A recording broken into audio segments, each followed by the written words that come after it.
करा दो। बोले दूध पीना तो छोड़ो पहले, कहते तुम्हारे दूध में बहुत मिठास है, छूटता नहीं है। फिर ब्याह कैसे होगा? दूध पीने वाले बच्चे का ब्याह थोड़ी होता है, थोड़े सयाने हो जाओ।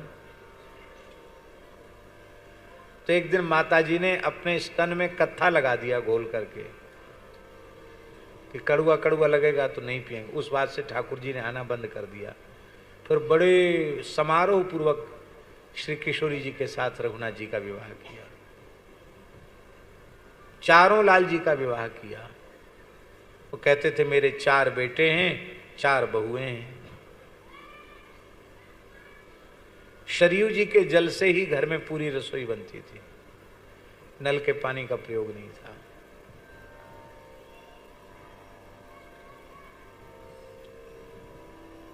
तो अयोध्या के एक रसिक परंपरा के एक संत थे, सिद्ध संत थे वो भी। उनके यहां माता जी चली गई दर्शन करने के लिए। तो वो अपने भाव के सिद्ध आचार्य थे।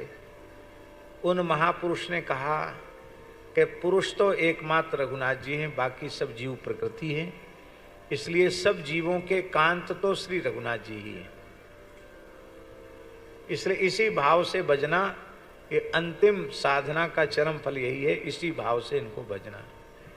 इतना सुनते ही पूज्य गोपालाचार्य जी की माताजी भावाविष्ट हो गई और उन्होंने कहा महाराज ज्यादा प्रवचन मत करो, जो 9 वर्ष हमारी गोदी में लेटकर दूध पिए हैं उनको पति बनाने की सलाह दे रहे हो, उनमें कांत भाव करने की सलाह दे रहे हो।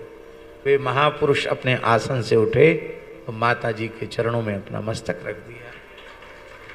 इसको कहते हैं सिद्ध भाव। अद्भुत थी। तो वात्सल्य में माधुर्य, कांत भाव नहीं आ सकता।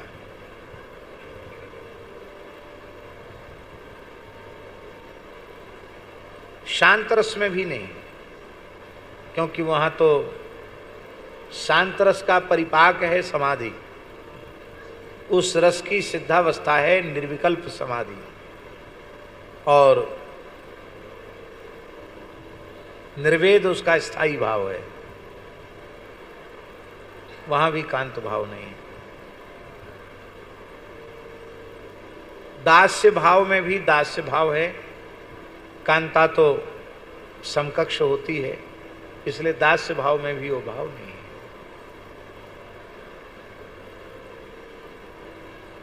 सख्य भाव में भी सख्य भाव तो है, पर कांता भाव तो नहीं है। कांत भाव तो नहीं ना ठाकुर, मैं उनकी कांता हूं वे कांत हैं, ये भाव तो नहीं। पर माधुर्य रस में, श्रृंगार रस में चारों रसों का अंतर्भाव हो जाता है। जब प्रियतम के वियोग का अनुभव करती है नायिका गोपी, उस समय वो महान निर्वेद के भाव में होती है, भाव समाधि लग जाती है, वो शांत रस की अवस्था है? और दास्यास्ते कृपणायामे सखे दर्श सनिधिम होते असुल्क दासी कहा तत्तात्मनो पुरुष भूषण देहि दास्यम। तो माधुरी में दास्य भी आ जाता है। मधुर रस वाला जैसी सेवा करना चाहता है लाड़ चाव की, वैसा दूसरा नहीं। और वो तो सब जगह सेवा कर सकता, भीतर भी बाहर भी। सख्य, सख्य जैसा माधुरी में है वैसा सख्य में भी नहीं है। माधुर्य में विशुद्ध सख्य है। जितना प्रेम माधुर्य भाव में सख्य का है, उतना प्रेम दूसरे भाव में नहीं है। आप लोग कहेंगे वात्सल्य, हाँ, बोले माधुर्य में दास्य भी है, सख्य भी है, शांत रस भी है, वात्सल्य भी है। वात्सल्य भाव कहाँ है?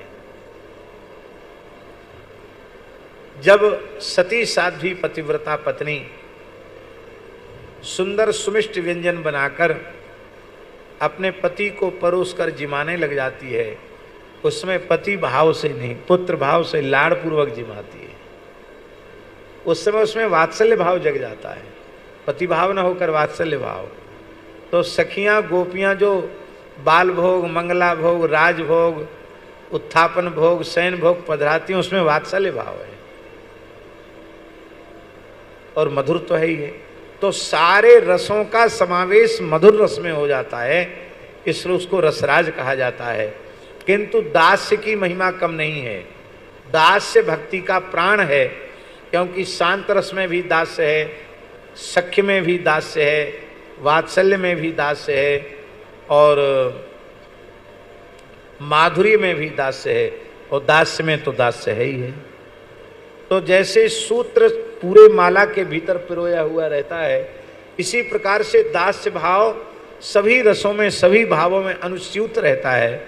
यही कारण है कि हमारे वैष्णवाचार्यों ने दास्य भाव को भक्ति का प्राण माना, इसलिए अपने को उन्होंने दास ही माना। वे चाहे मधुर रस के उपासक हों और चाहे वात्सल्य रस के उपासक हों, सबके सब दास है। अब रेवासा धाम की स्थापना जिन्होंने की है, श्री स्वामी अग्रदेवाचार्य जी महाराज रसोपासना के आद्याचार्य हैं रामानंद संप्रदाय में। और महाराज जी नाम क्या है? श्री अग्रदास। क्या नाम है? अग्रदास। श्री रामानुज संप्रदाय की तो बहुत अच्छी विशेषता एक हमको लगती है, अपना नाम वैष्णव नाम लेकर प्रपन्न रामानुजदास, ये बोलते हैं कि नहीं? सर्वेश प्रपन्न रामानुजदास, यही नाम बोलते हैं। सर्वेश भगवान हैं, उनके प्रपन्न, और उन प्रपन्न के दास श्री रामानुजाचार्य, उनका मैं दास हूं। दासानुदास रामानुजदास अमुक, क्योंकि दासानुदासो भवितास्मि भूया, तो दास्य रस को भक्ति का प्राण माना गया। तो ये वैजयंती माला का भाव हुआ। रंध्रान वेणो रधर सुधया पूरयन गोप वृंदई, अधर सुधया वेणु रंध्रान पूरयन, अधर सुधया, अधर सुधार से वेणु रंध्रों को परिपूरित कर रहे हैं, अर्थात फूंक मार रहे हैं। बिना फूंके बजेगी नहीं। बंसी को सबसे श्रेष्ठ वाद्य इसलिए कहा गया क्योंकि वो प्राण से बजती है, और कोई हाथ से बजेंगे, कोई मुंह से गा करके सुनाया जाएगा, लेकिन बांसुरी प्राण वायु से बजती है, इसलिए उसको प्राण वाद्य कहा गया। उसको अपने प्राणों से परिपूरित कर रहे हैं, अभिषिंचित कर रहे हैं। और महाराज जी यहाँ वेणु शब्द है, वेणो, वेणु शब्द पुल्लिंग है। अधर सुधया पूरयन, माने इसका भाव ये है, इसको व्यंजना, भाव व्यंजना कहते हैं। राधा रानी कह रही हैं कि श्याम सुंदर का अधर सुधारस संपत्ति तो हमारी है, लेकिन और उपभोग तो हमको ही करना चाहिए, लेकिन यह पुरुष जाति का होकर भी हमारे सर्वस्वभूत अधरामृत का आस्वादन कर रहा है। ये वेणु शब्द का भाव। वेणो अधर सुधया पूरयन गोप वृंदई, गोप वृंद गोपों के झुंड, ग्वाल वालों के समुदाय से घिरे हुए हैं।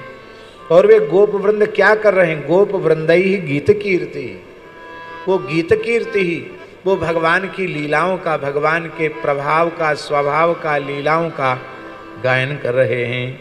और ऐसे जो हमारे प्रीतम श्री कृष्ण हैं, वृंदारण्यम प्राविशत, वृंदावन में प्रवेश कर रहे हैं। तो कीदृक वृंदारण्यम प्राविशित, किस प्रकार के वृंदावन में प्रवेश कर रहे हैं? बोले स्वपद रमणम।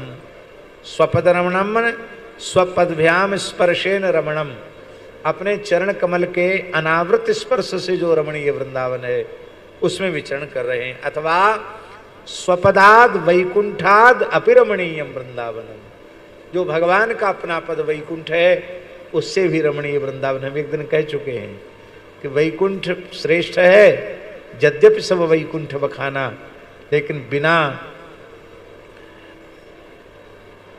अनावृत चरण तल का स्पर्श वैकुंठ को प्राप्त नहीं। अब एक बात हम और ध्यानाकृष्ट करना चाहते हैं। ब्रजलीला में तो केवल ब्रजभूमि को अनावृत चरण तल का स्पर्श मिला, बाकी मथुरा लीला, द्वारिका लीला, कुरुक्षेत्र की लीला में भगवान चरण में पादुका धारण किए हुए हैं। पर धन्य है श्री राम जी की लीला, सबसे ज्यादा अनावृत चरण तल का स्पर्श राम जी की लीला में होगा। इस बात पर लोगों का ध्यान नहीं जाता है। अयोध्या से मिथिला तक की यात्रा भी बिना जूता छाता चप्पल खड़ाऊं के।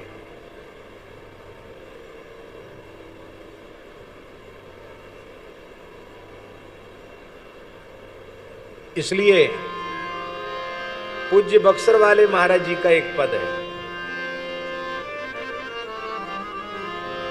बड़ा सुंदर पद है।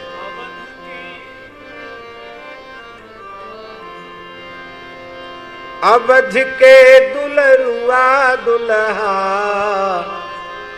मिथिला में अइले हो। अवध के दुलरुआ दुल्हा मिथिला में अइले हो। अवध के दुलरुआ दुल्हा मिथिला में अइले हो। अवध के दुलरुआ दुल्हा मिथिला में अइले हो। मिथिला के अनुपम छवि के देखते लुभैले हो। मिथिला के अनुपम छवि के देखते लुभैले हो। अवध के दुलरुआ दुल्हा मिथिला में अइले हो।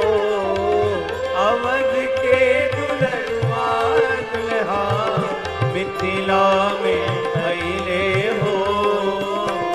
मिथिला के अनुपम छवि के देखते लुभैले हो। मिथिला के अनुपम छवि के देखते लुभैले हो।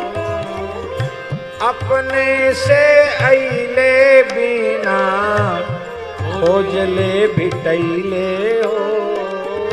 अपने से अइले बिना खोजले बिटैले हो। पैदल उघारे घोड़े गली गली बबौले हो।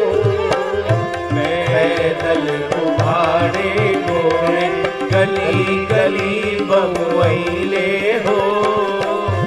अवध के दुलरुआ दुल्हा मिथिला में अइले हो। अवध के दुलरुआ दुल्हा मिथिला में अइले हो। मिथिला के अनुपम छवि के देखत लुभैले हो।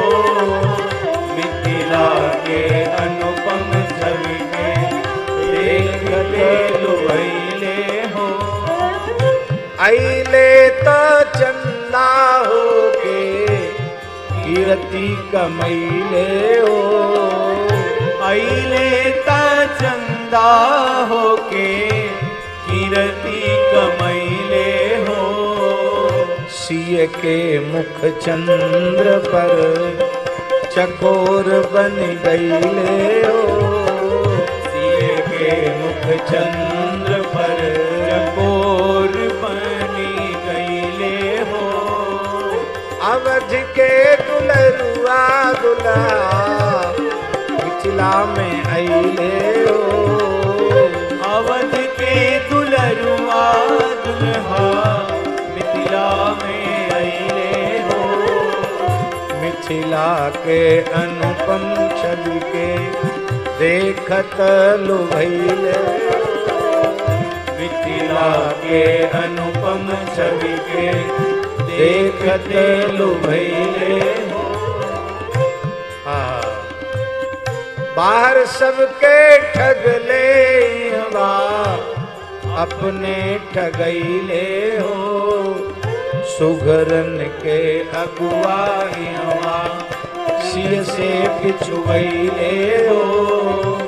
सुघरन के अगुवाई हवा सिय से पिछुवैले हो। रूखर और करिया रहले अब तो चिकनैले हो। रूखर और करिया रहले अब तो चिकनैले हो। गोरी सिया के छाया परत हरियरैले हो। गोरी सिया के छाया परत हरियरैले हो। अवध के दुलरुआ दुल्हा मिथिला में अइले हो। मिथिला के अनुपम छवि के देखते लुभैले हो। मिथिला के अनुपम छवि के देखते लुभैले हो। जन्म जन्म के इनकर सुकृत बटुरैले हो। जन्म